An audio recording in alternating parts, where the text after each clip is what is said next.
pouvoir faire reconnaître qu'une maladie est liée à vos conditions de travail et qu'il s'agit donc d'une maladie professionnelle, il y a deux conditions qui doivent être remplies. La première condition, c'est d'avoir été exposé à un risque particulier pendant une certaine durée et ensuite que la maladie se soit déclarée pendant un autre délai qu'on appelle le délai de prise en charge. Et c'est ces deux notions que je voudrais vous expliquer aujourd'hui, ce que c'est que la notion de délai d'exposition au risque et de délai de prise en charge. Et d'ailleurs, très concrètement, quand vous êtes amené à déclarer une maladie professionnelle, vous allez remplir donc ce formulaire CERFA, et en bas du formulaire CERFA, il y a durée d'exposition au risque avec emploi occupé, durée de l'emploi occupé et adresse et nom de l'employeur auprès duquel vous avez été exposé à ce risque. Et vous voyez qu'il y a plusieurs lignes, ce qui fait que pour un salarié qui serait par exemple en CDD ou en intérim, eh bien en fait il peut lister en fait tous les employeurs auprès duquel il a été exposé à des conditions de travail qui sont dangereuses. Donc, vous avez dans les maladies professionnelles cette première notion de délai d'exposition au risque, et vous avez ensuite, quand vous regardez les tableaux des maladies professionnelles, ce qu'on appelle le délai de prise en charge. Alors, je vais vous donner deux exemples très simples, et après, je vais vous montrer des illustrations de ces exemples très simples. Dans le premier exemple, je vous prends le tableau de l'amiante, les tableaux 30-30 bis, d'accord? Vous avez par exemple donc une maladie qui est le cancer bronchopulmonaire primitif, donc ça c'est la maladie qui est désignée. Dans la troisième colonne, vous avez en fait les travaux auxquels la victime a été soumise, donc c'est les travaux liés en l'occurrence à l'amiante, à l'utilisation de l'amiante en vrac, et vous avez cette deuxième colonne qui nous intéresse, où on parle de délai de prise en charge, et vous voyez juste après on vous parle de durée d'exposition. Donc pour ce cancer-là, il faut donc qu'il y ait une durée d'exposition de 10 ans, donc il faut avoir manipulé l'amiante pendant 10 ans, et ensuite il faut que le cancer se révèle pendant les 40 prochaines années. Donc vous voyez que à travers ce que je viens de vous dire là, vous comprenez déjà que la durée d'exposition et la durée d'apparition de la maladie, ce qu'on appelle le délai de prise en charge, ce sont deux délais qui se succèdent. Et autre chose que vous voyez aussi, c'est que parfois la durée d'exposition, elle est très longue, 10 ans. Et il se peut que le salarié n'ait pas travaillé 10 ans chez un employeur donné pour lesquels il a été exposé à l'amiante. D'accord?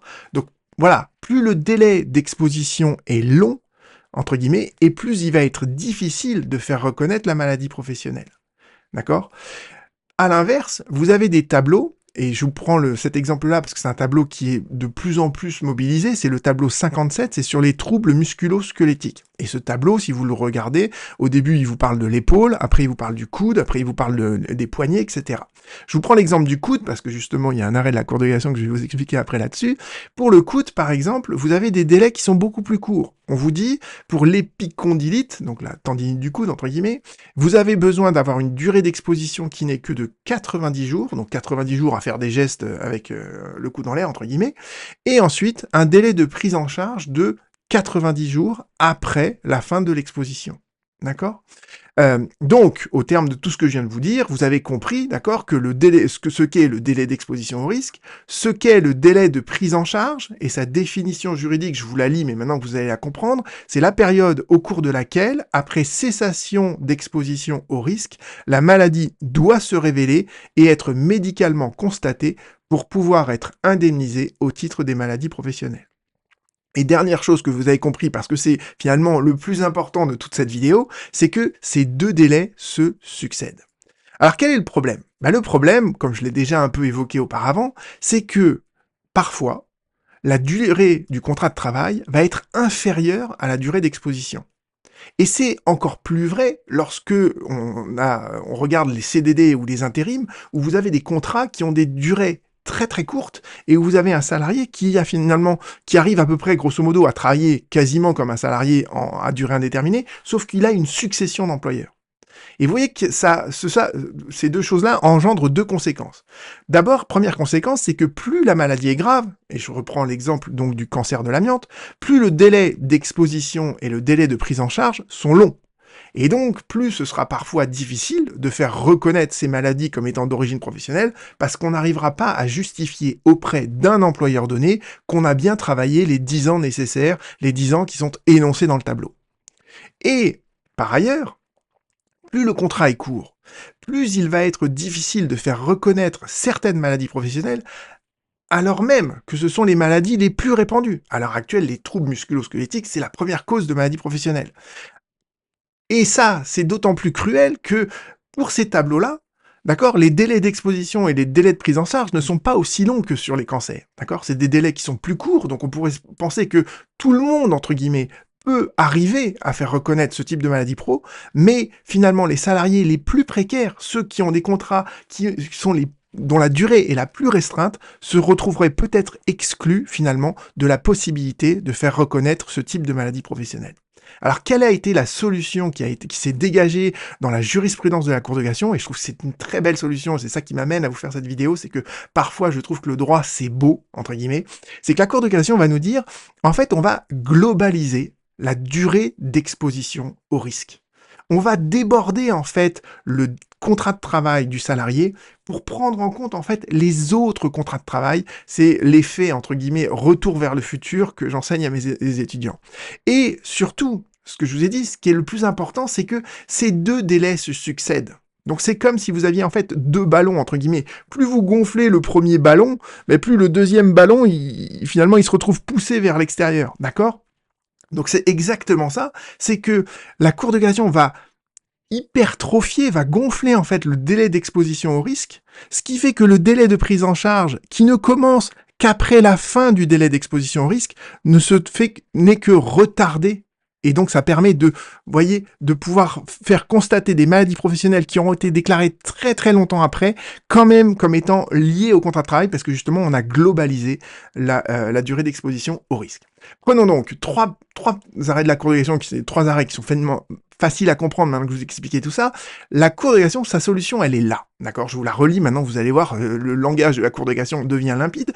En cas d'exposition au risque chez plusieurs employeurs, les conditions de délai de prise en charge de l'affection s'apprécient au regard de la totalité de la durée d'exposition au risque considérée. Donc ce qui est important là, c'est que la Cour de cassation, en fait, elle résonne un peu comme une mobilette, comme un moteur à deux temps. Elle nous dit d'abord, il y a la question de la succession d'employeurs. Quand on a une succession d'employeurs, on ne va pas morceler l'appréciation de l'exposition au risque au regard de chacun des contrats de travail, mais on va justement globaliser tous ces contrats de travail pour identifier une exposition au risque dans sa globalité au regard de la succession en fait d'employeurs. Et le premier temps du raisonnement de la Cour de cassation, c'est de dire, voilà, avant même de se poser la question du délai de prise en charge, on va d'abord identifier précisément quelle a été toute la durée d'exposition au risque. Et c'est seulement après, dans un deuxième temps, qu'on va regarder cette question de la prise en charge. Et là, en l'occurrence, bon, je vous ai mis le texte enfin pour que vous puissiez le relire si vous voulez à tête reposée, d'accord? Mais on était donc sur une maladie de l'amiante. Donc vous vous rappelez que la maladie de l'amiante, il faut 10 ans d'exposition et ensuite que la maladie apparaisse dans les 40 prochaines années. Et là, la Cour d'appel nous dit, Jean-Paul, en fait, il a travaillé pour son dernier employeur que pendant 9 ans.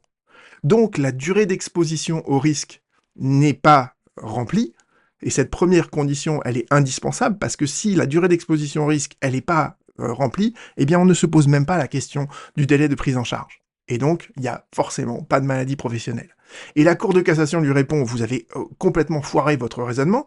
Vous l'avez foiré pourquoi? Mais parce que vous auriez dû prendre en compte les précédents employeurs auprès desquels Jean-Paul avait lui aussi travaillé et été exposé à de l'amiante, de sorte que la durée totale de son exposition, elle devait s'apprécier au regard du dernier contrat qui a duré 9 ans, mais au regard des autres contrats de travail avant, qui avaient duré largement plus d'une année supplémentaire. De sorte que la durée totale, finalement, de l'exposition au risque, elle est bien supérieure à 10 ans, et donc on peut faire reconnaître cette maladie professionnelle auprès du dernier employeur. Alors déjà là, vous sentez qu'il y a un côté un peu injuste pour les employeurs parce que c'est le dernier employeur qui va entre guillemets casquer pour les conditions de travail du salarié chez d'autres employeurs. Mais rassurez-vous, d'abord on va pas pleurer sur les employeurs, mais ils ont aussi un moyen eux-mêmes de se retourner contre les employeurs précédents. Donc voilà.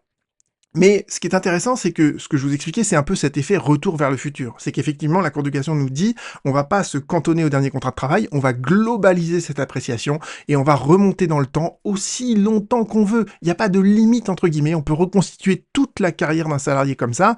Et c'est, si vous voulez des exemples parlant de ça, je vous renvoie toujours à ce livre important de Anne Marchand sur mourir de son cancer que j'ai présenté dans une autre vidéo, où elle dit en fait le plus dur parfois dans ces cas-là pour les maladies, pour les cancers, c'est que justement on est face à des CDD et des intérimaires qui n'ont pas forcément gardé la trace de tous les contrats qu'ils ont fait. Donc s'il y a un conseil pratique à vous donner si vous êtes en intérim ou en CDD, gardez toujours une trace de vos contrats et surtout peut-être éventuellement même garder un tableau un journal de bord entre guillemets de chacun de vos contrats, de ce que vous y avez fait, etc.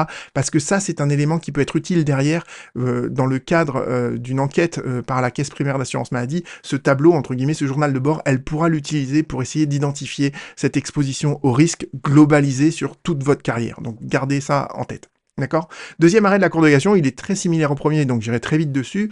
La Cour de cassation nous rappelle exactement donc le même attendu de principe que je vous ai expliqué tout à l'heure. La Cour de cassation nous dit, la Cour d'appel nous avait dit, bah là, en l'occurrence, la durée d'exposition chez le dernier employeur, elle est de 5 ans, et la Cour de cassation lui dit, non, mais vous ne pouviez pas raisonner comme ça, vous deviez voir si le salarié n'avait pas inhalé des poussières d'amiante, non seulement chez son employeur, mais également chez 2 autres sociétés pour lesquelles il avait travaillé, donc vous voyez bien, la Cour de cassation réaffirme dans cet arrêt cette globalisation. Et j'en arrive maintenant à ce dernier arrêt, qui est un arrêt qui me semble très intéressant, puisque c'est non pas sur un délai d'exposition et de prise en charge qui sont très longs, mais au regard donc du fameux tableau 57 que je vous ai dit. Donc le tableau 57, c'est sur les troubles musculo-squelettiques avec des délais d'exposition et des délais de prise en charge qui sont beaucoup plus courts, puisque là on était donc sur un syndrome donc du coude, une épicondylite, où la durée d'exposition est de 90 jours et la durée de prise en charge est de 90 jours après la fin de l'exposition. Et qu'est-ce que nous disait l'employeur ici ? Il nous disait, le salarié, il a travaillé pour moi jusqu'au 31 mars. Donc le 31 mars, c'est le dernier jour du contrat de travail, c'est aussi le dernier jour de l'exposition au risque, et donc c'est le début du délai de prise en charge parce que les 2 délais se succèdent dans le temps. Or, le délai de prise en charge, il est de 90 jours, et si vous rajoutez 90 jours au 31 mars, eh ben vous arrivez à la date du 29 juin. Or là, le salarié, il avait fait sa déclaration de maladie professionnelle le 1er juillet, c'est-à-dire 2 jours en retard. Et donc, vous voyez que là, l'employeur, il dit, peu importe qu'il ait été exposé chez moi au risque. Il avait 90 jours pour faire constater cette maladie, il a raté ce délai de prise en charge, donc sa maladie, vous ne pouvez pas me l'imputer à moi. Ça peut être une maladie professionnelle vis-à-vis de quelqu'un d'autre, mais pas vis-à-vis de moi, parce que pour que ce soit lié au travail qu'il a effectué chez moi, il fallait que la maladie se révèle durant un certain temps. Et le délai de prise en charge, quand on y réfléchit un peu, c'est un délai qui a une certaine logique. C'est de dire, en fait, au-delà d'un certain écoulement du temps, le lien entre la maladie et les conditions de travail auprès d'un employeur, il s'est trop atténué, il est devenu évanescent. Donc le délai de prise en charge, c'est ça l'idée qu'il y a derrière, d'accord ? C'est pas une idée qui est complètement... voyez, là, ça peut paraître un peu cruel parce qu'il a raté de 2 jours, mais derrière cette idée de prise en charge, de délai de prise en charge, c'est de dire, bah finalement, il y a un moment donné où il y a une telle distance entre les deux qu'on n'arrive pas à faire le lien entre les deux, d'accord ? Et la Cour de cassation lui dit, en fait, votre raisonnement, il est faux. Il est faux pourquoi ? Alors, elle nous rappelle ce que c'est que le délai de prise en charge, donc ça, c'est la définition du délai de prise en charge, et surtout, elle nous dit ça. C'est ça le passage qui nous intéresse. Elle nous dit, la première constatation médicale de la maladie, c'est bien le 1er juillet 2012. D'accord ? C'est bien le 1er juillet 2012, mais à cette date-là, ce salarié qui avait travaillé chez vous jusqu'au 31 mars, il travaillait pour un nouvel employeur et il était à nouveau exposé au même risque chez ce nouvel employeur. Et vous voyez bien que ce que je vous expliquais tout à l'heure, c'est que la durée d'exposition au risque, on la globalise. Et le délai de prise en charge, il ne fait que prendre le relais une fois que la durée d'exposition au risque est terminée. Donc en fait, la Cour de cassation dit à l'employeur précédent, il dit « Vous ne pouvez pas vous prévaloir de la fin du contrat de travail comme étant la fin de la durée d'exposition au risque, parce que certes, le salarié a cessé d'être exposé au risque chez vous à la date du 31 mars, mais il a continué d'être exposé au risque après. De sorte que la durée d'exposition au risque, elle était toujours pas terminée au moment où il déclare sa maladie professionnelle. Donc forcément, la deuxième condition du délai de prise en charge, elle est remplie puisqu'on est encore au sein du premier délai. Vous voyez ce que je veux dire ? C'est exactement ce qu'elle vous dit là. Elle vous dit en fait, la première constatation a eu lieu en 2012 et il était encore exposé aux maladies du coude, d'accord, au sein d'une nouvelle entreprise. Et la Cour de cassation nous dit juste après, En l'absence de cessation d'exposition au risque à la date de la première constatation médicale, eh bien forcément, toutes les conditions du tableau seront remplies puisque en fait la question du délai de prise en charge est forcément satisfaite. On ne se pose pas la question du délai de prise en charge. La question du délai de prise en charge, c'est finalement une question qu'on ne se pose que dans un deuxième temps, si jamais voilà la maladie, la durée d'exposition a bien été remplie. Mais là, vous voyez ce que je veux dire, c'est que la corrélation nous dit en fait, on est forcément dans le délai de prise en charge quand on est encore dans le délai d'exposition au risque. Dernière chose sur cette vidéo qui me semble importante, c'est que dans, ici là, la Cour de cassation nous parle de la première constatation médicale de la maladie, et je vous renvoie à une autre vidéo que j'ai faite là-dessus, ce qu'on appelle la première constatation médicale de la maladie, c'est quoi? C'est tout simplement l'idée de dire que parfois, en fait, le salarié, là, par exemple, il a mal au coude, donc il va voir son médecin traitant le 1er juillet 2012. Le 1er juillet 2012, le médecin traitant lui dit « Oui, vous avez une épicondylite », je vais avoir du mal à le dire celui-là, donc vous souffrez bien d'une tendinite du coude, entre guillemets, d'accord? Puis le salarié va revenir voir son médecin plusieurs fois, etc. Et au bout de plusieurs semaines, voire plusieurs mois, voire parfois plusieurs années, le salarié se rend compte enfin que, eh bien en fait, cette douleur au coude, elle est liée à ses conditions de travail.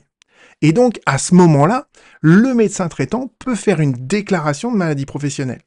Et dans cette déclaration de maladie professionnelle, il va dire la première fois qu'on a constaté cette maladie, c'était le 1er juillet 2012. Donc en fait, dans la déclaration des maladies professionnelles, on peut rétroagir dans le temps, sans limite de temps. D'accord? J'ai fait un dossier une fois sur justement une maladie de l'amiante, où en fait la maladie professionnelle a été déclarée à un moment donné, et la première constatation médicale, c'était 30 ans auparavant. D'accord? Donc ça, c'est tout à fait possible. Et donc c'est pour ça qu'il faut retenir que ce qui est important, en fait, c'est que c'est pas la déclaration de la maladie professionnelle qui doit intervenir dans le délai de prise en charge, c'est la première constatation médicale de la maladie qui doit intervenir dans le délai de prise en charge, quand bien même la déclaration de maladie professionnelle se situerait en dehors du délai de prise en charge. D'accord? Donc il faut qu'il y ait une manifestation de la maladie au sein du délai de prise en charge, peu importe la date de la déclaration de maladie professionnelle. J'espère qu'au terme de cette vidéo, certes un peu technique, vous avez compris en fait donc ces deux grandes notions que sont l'exposition au risque et la question du délai de prise en charge, parce que c'est justement deux notions qui sont au cœur en fait de la reconnaissance des maladies, des tableaux, voilà. Et j'approfondirai cette problématique dans d'autres vidéos par la suite. À bientôt.